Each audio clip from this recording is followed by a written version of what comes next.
So with the Democrats taking the Senate, they are now going to move ahead with a vote on a gay marriage bill. Now, what is the purpose of a gay marriage bill? There is no purpose to a gay marriage bill. Obergefell has already been ruled upon.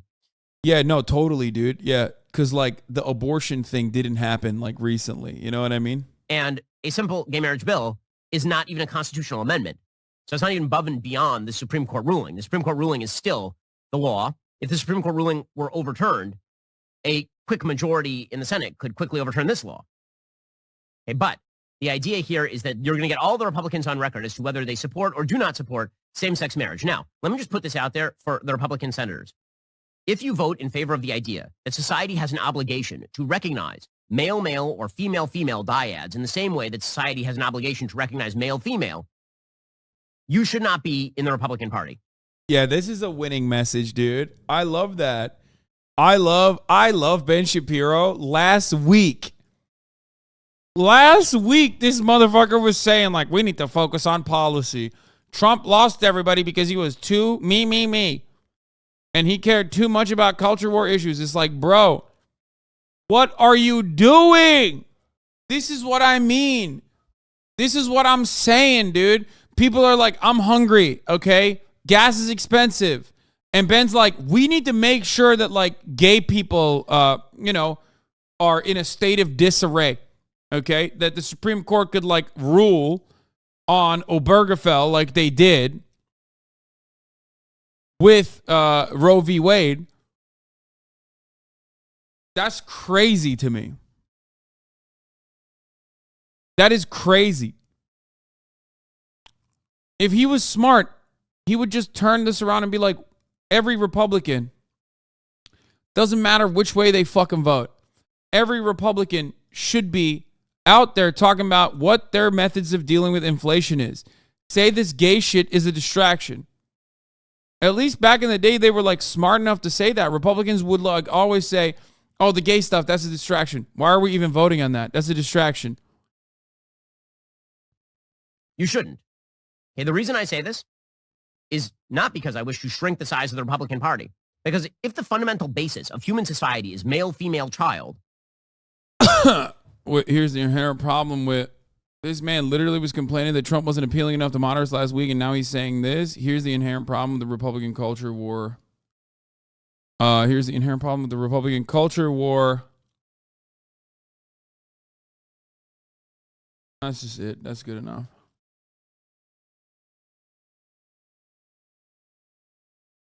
Did I forget the?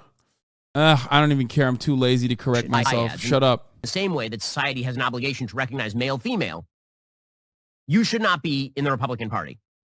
You shouldn't. Okay, the reason I say this is not because I wish to shrink the size of the Republican Party. Because if the fundamental basis of human society is male-female child, and you think that by passing a law you can change that reality, you do not belong in government.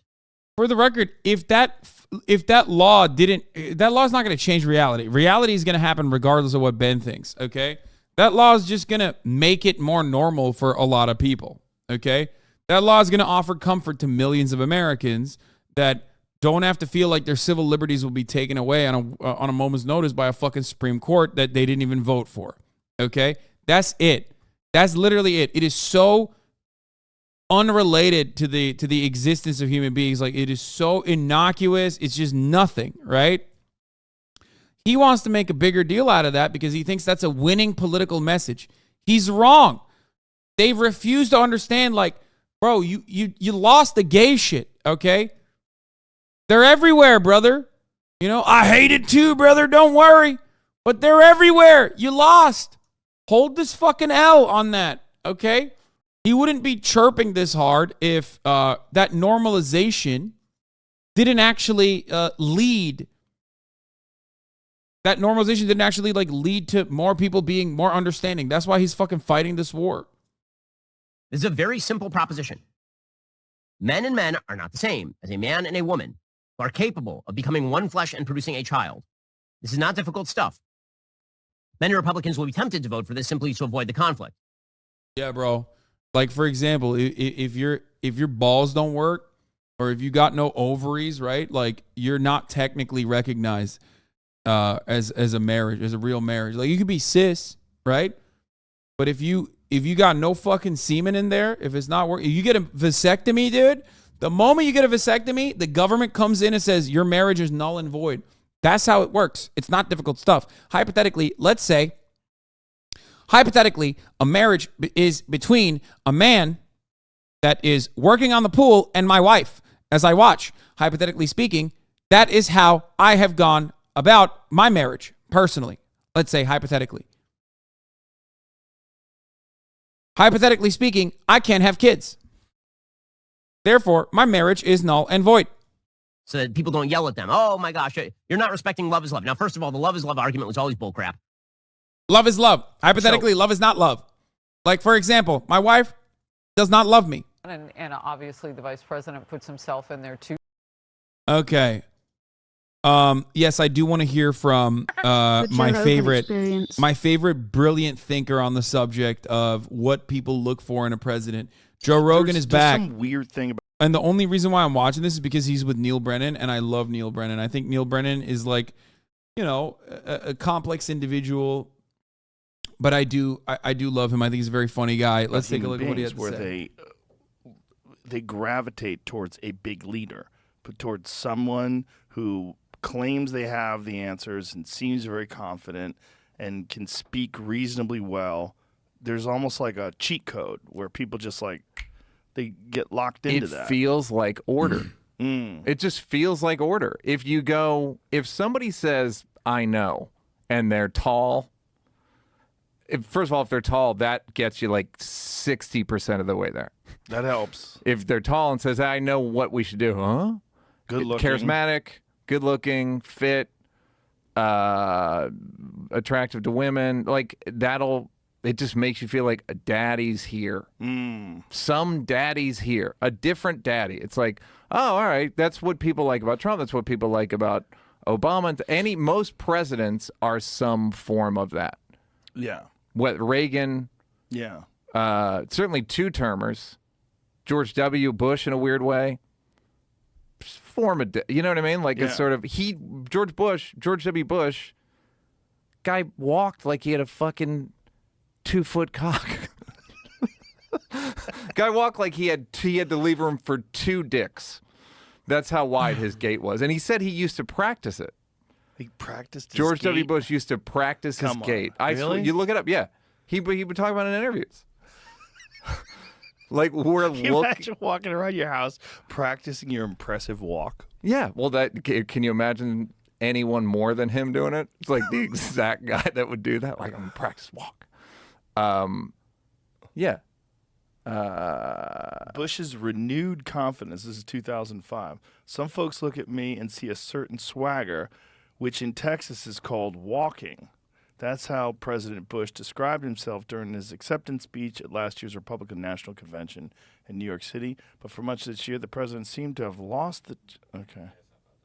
It's just. Yeah, but I've seen other interviews where he talked about.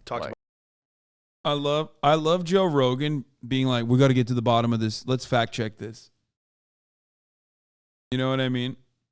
This is the one time Joe Rogan is like, let's Google this. George W. Bush's cock? Let's Google it. I'm doing my own research. About actually practicing his walk. Yeah.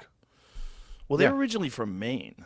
You know, they're like kind of fake Texans. Come on, Joe. Yeah, they were from No, Kennebunkport. I know. They're like, they couldn't be more blue blood. Yeah. His dad, George Bush Sr., was head of the CIA. Yeah. Yeah. Yeah.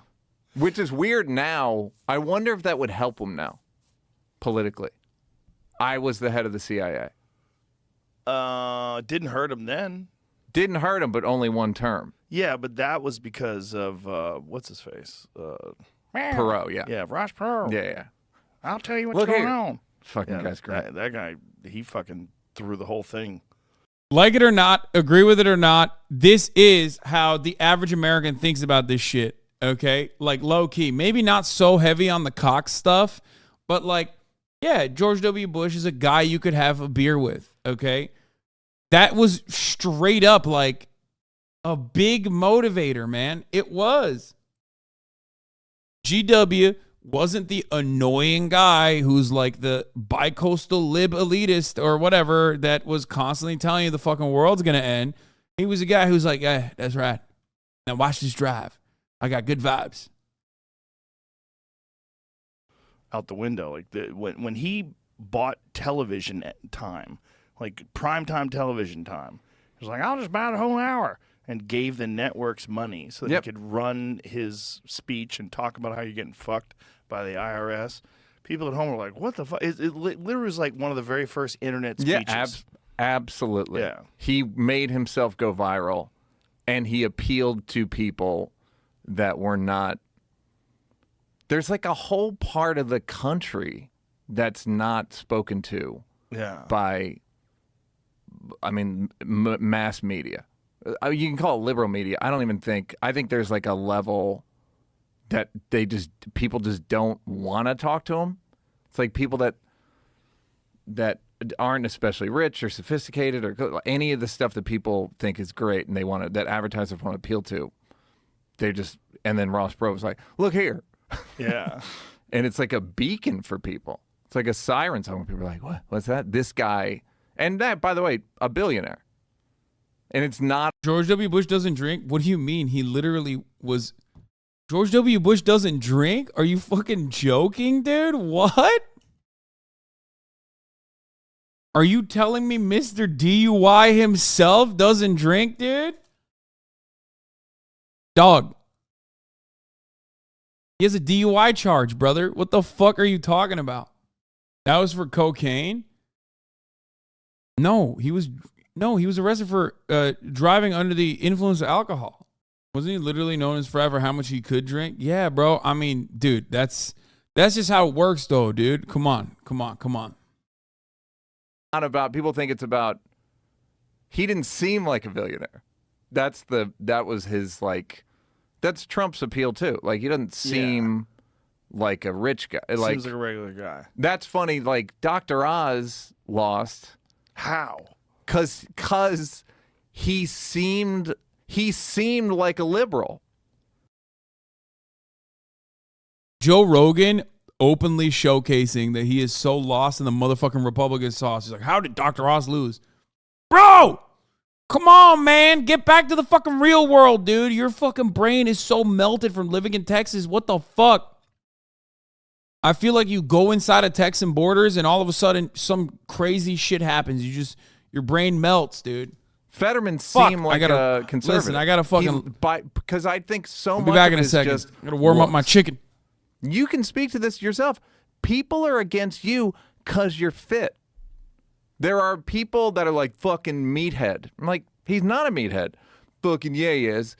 It's because people wouldn't believe that you and I are friends. Do you know what I mean? Like, it's like when a turtle hangs out with a fucking python.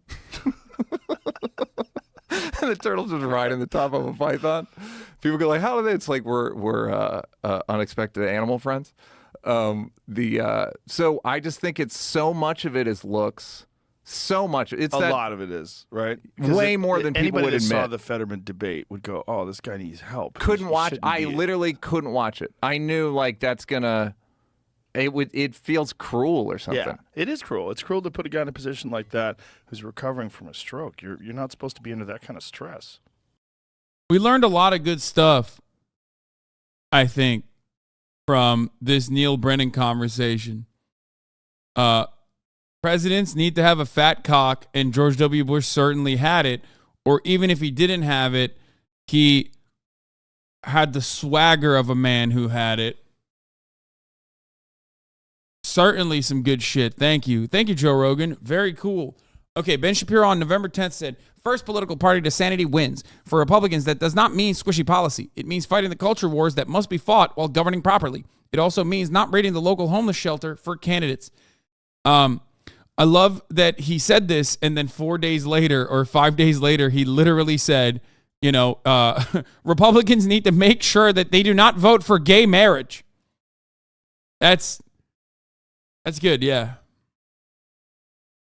Like, brother, look in the mirror. You are behaving like all those fucking groiped up shouties on 4chan that turn around and behave like, the guy that went and tried to have gay sex with Paul Pelosi